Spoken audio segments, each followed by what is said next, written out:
everybody, I'm Roxy and this is Wreck Me BS. Today I bring you a video that I'm actually quite shocked to be filming, but it's my favorite nonfiction from 2018. So here's the thing. I've always read a lot of nonfiction, and in the last few years I've been reading more and more, but I hadn't realized I read so much. Still, it's not like 50% of my reading, it's about 40%, but most of it was great. And as I was doing my list, thinking I would never separate my fiction and nonfiction reads because what for, I realized that I had like 14 books already and 3 months to go.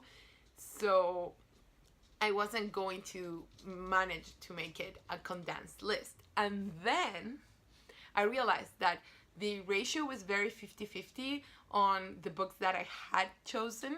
I just have to make 2 separate lists. And so here we go. These are kind of in order. They are like loosely ranked. The first one is my absolute favorite. The others, ask me on a different day, probably the order would be a little different. But that's usually how it goes. Number 10, Playing to the Gallery by Grayson Perry. This was an amazing 4-part essay or 4-part book by artist Grayson Perry, in which he explains what goes on in contemporary art today, how galleries work, what is contemporary art, what's the great fuss. It's a comprehensive read. It's not an investigative job. It's actually a first-person account of the art world, and it's fascinating. It's horrifying in many ways, but also it can give a little bit of hope. So if you like contemporary art, I really, really recommend this. Number 9 is Unmentionable by Therese O'Neill. And I've talked about this a couple of times already, but I will again because it's amazing. This is a lady's guide to Victorian England, sex and marriage and hygiene, and it's amazing. It's horrifying. It's actually written like a guide, so it's almost like chatting with a friend, and I learned so much that I thought I wanted to know, and now I'm just never going to be able to read Victorian books in the same way, but it's so worth it. I also recommend it very, very highly for people who are just getting into nonfiction, especially of course if you like Victorian fiction, because it's so engaging, it's so easy to read, and I think it's a great way of getting into nonfiction and realizing nonfiction is not just dry bricks. Then number 8 is The Year of Magical Thinking by Joan Didion, and this is a 1-year memoir of the year after Joan Didion's husband dies, and it's heartbreaking. I read Joan Didion for the first time last year, and I read 3 books by her, love them all in different levels. It's not only her pain, it's also the way she describes it. She's such a talented nonfiction writer. I love her essays, and I can't wait to read everything by her. 7 was Prisoners of Geography, and this is a book about geopolitics. It explains how geography has been a key component of political relationships throughout history, and it explains how it continues to influence the political climate today. It's terrifying and fascinating, and I really, really recommend it. What I will say though is that I did not know the concept of geopolitics before this book, and it worked great as an introductory book, so maybe if you know a lot about that, perhaps this is not the book for you, but I really enjoyed it. I thought it was great.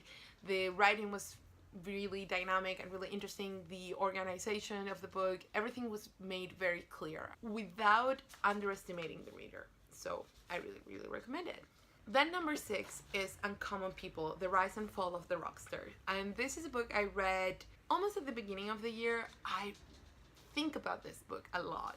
It is a story of the rock star, how it emerged as a cultural image and how it sort of ended and why. It's a great book. It's organized as every year something happened related to one particular rock star, and I really love it. Also because it's not just focused on rock stars as rock players, but also has a chapter on Madonna and Michael Jackson, acknowledging their big influence in society and in cultural notions of the rock star as a broad cultural category. And it's engaging, it's very easy to read, and it's just so fascinating because it makes you realize the huge personal expense of stardom, but in a way that's not preachy.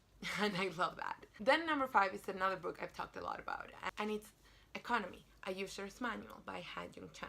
And as I've mentioned before, this book is sort of an introduction to economics as a discipline.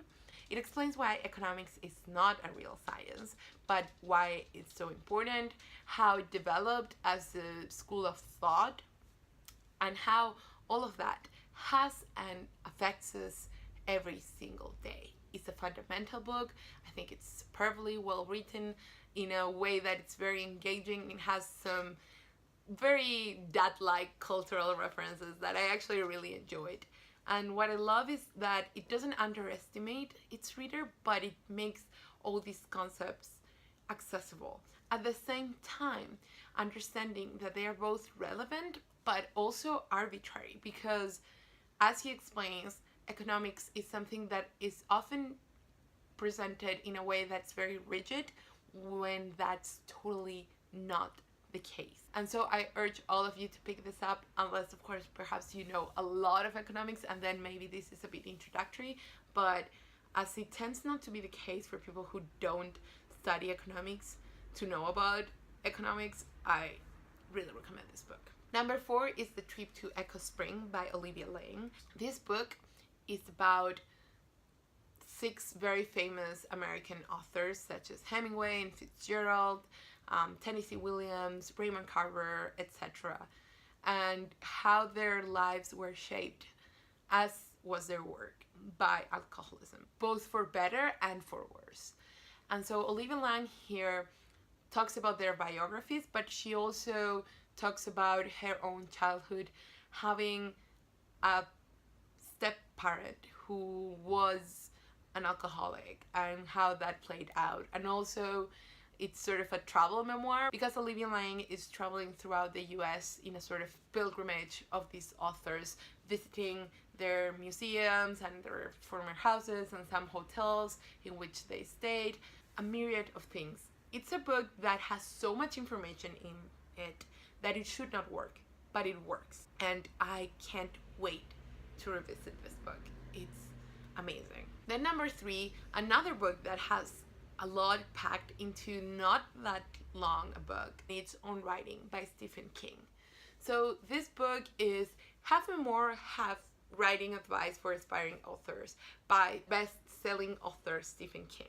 I have read not that much by him, but I have read like 3 or 4 books, and I've enjoyed them all on different levels and in different ways. But I think he's actually a great author. The way he handles tension is amazing. And I read Revival by him, which is more of a character study than anything else, and I really enjoyed it. In spite of a lot of people saying it was bad, I really liked it. And so I really cared what he had to say about writing, and I also really cared about his memoirs, and they were fascinating.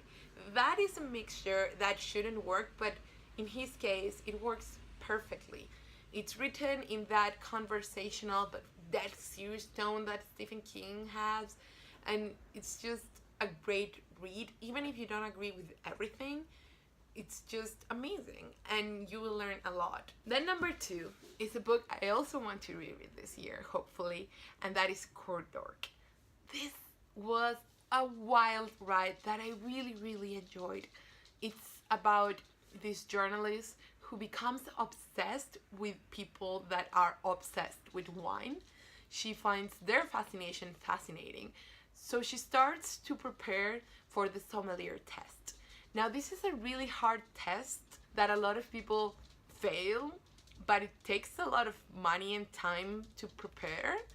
So she basically leaves everything aside and she just embarks on this quest, and it's great. And with time, she becomes a dork as well. Her prose is so engaging but so informative. I like wine. I don't know a ton about it, and I did learn a lot just by reading this book, which I admit is another reason for me wanting to read this book. Number 1, the absolute best. And this is actually my best book of the whole year. It was number one while I was doing the list. And it was also literally like the second or maybe third book that I read this year. Slouching Towards Bethlehem by Joan Didion. I know a lot of people don't include the same author twice in their lists. I don't care. Both books deserve to be on this list on their own accord, but Slouching Towards Bethlehem is a collection of essays. Very eclectic. A lot of them are about California, but a lot of them are also about Joan Didion herself, her youth. Oh, it's just so good.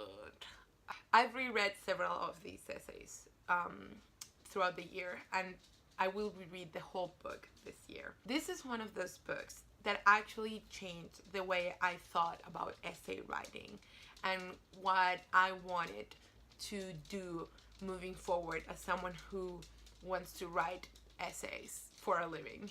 Joan Didion does this thing where it's almost as if she takes your hand and sits you next to her watching the scene. She describes it so well, but she never intrudes on her scenes. I've never read anything like it. If anyone has recommendations related to this book, please let me know.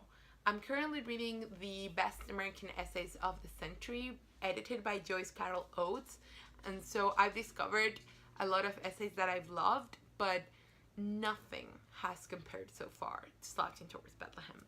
I have the White Album by Joan Didion, and I hope to read it this month, so we'll see how that goes, but I'm just so taken with it. Anyways, how was your nonfiction reading this year? I know it's on a lot of people's minds to read more nonfiction.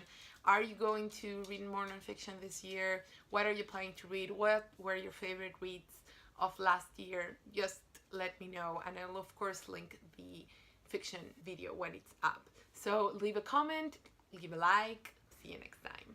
I had the pleasure of meeting Olivia Lang at a Bath event this year, and I was completely taken by every single thing she said. She was talking about Crudo, her novel, which I also have and I definitely want to read this year. But just beyond what she's written, just her outlook on life is so interesting.